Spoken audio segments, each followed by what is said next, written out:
Since that long week of wrangling in Jeff City has come to a brief break, we got a guy in studio who's been following it all. His name is Eli Yokley. He's the editor of PoliticMo.com, a site for all the inside scoops in Jeff City. Eli, all of 22 years old and getting his hands dirty down there in Jefferson City. We always say that watching politics is a little bit like watching sausage being made, so you're watching the sausage being made. It must be an experience, huh? Sausage is dirty. It's a mess. Yeah, it is. It's kind of smelly sometimes. Yeah, I mean, in the end, it's supposed to taste good, but even then, the end product doesn't always taste good. They hope it tastes good by May 15th, and they want the governor to like it. So. Well, they're hurrying right now, and one of the topics is the stadium spending deal. Yeah. What's going on with that? Well, they passed their budget this week, $26 billion. There was a provision in one of the bills that would have banned the governor from issuing bonds to pay for the stadium, because right now the state has the authority to do that.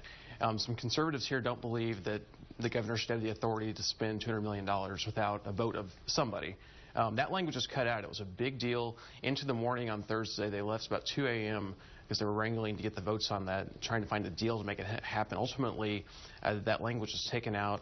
It looked like a deal between the Speaker's office and the Governor's office trying to move forward on some other issues. So that's moving to the Governor's desk now. Well, if that language is taken out, that can't make some of these conservatives very happy about that then. They weren't happy at all about it. In fact, one of the representatives from northern Missouri, a conservative named Rob Schaaf, he's filed a constitutional challenge against that, basically giving his opposition to that, just putting it on the record as this moves forward.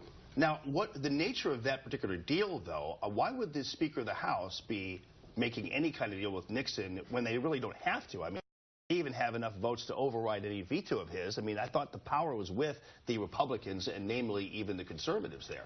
Well, the House position was that they want to have that.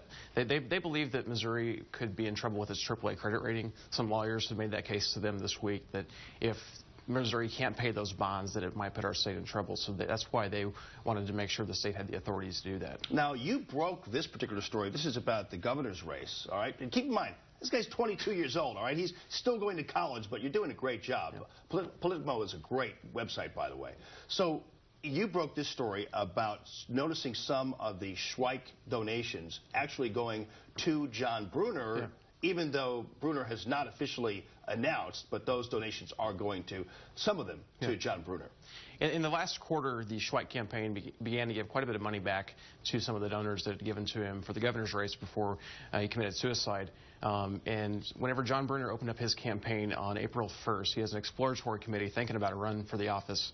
A lot of that money started to kind of quietly flow back into his campaign, hundreds of thousands of dollars as he explores a run. John Brunner's not the only one, though. A big check from one of the Bush family members, George Walker.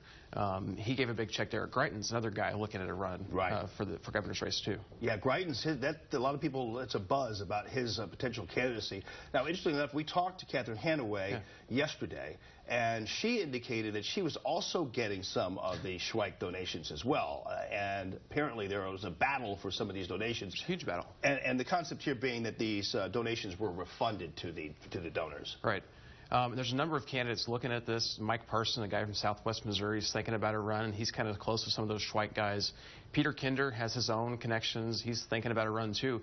I mean, you see this field opening up, 5 or 6 guys. You can see a path for a guy like Peter Kinder, even, somebody who's elected statewide 3 times and has that sort of name ID. I mean, if you only need to win 21% of the vote, I mean, you can see a guy who's been around forever having a shot. All right. Eli, look, thank you very much for being here. Hey, good to be here. This is fantastic. It's fun. And you're doing a great job. Thanks. PoliticMo.com.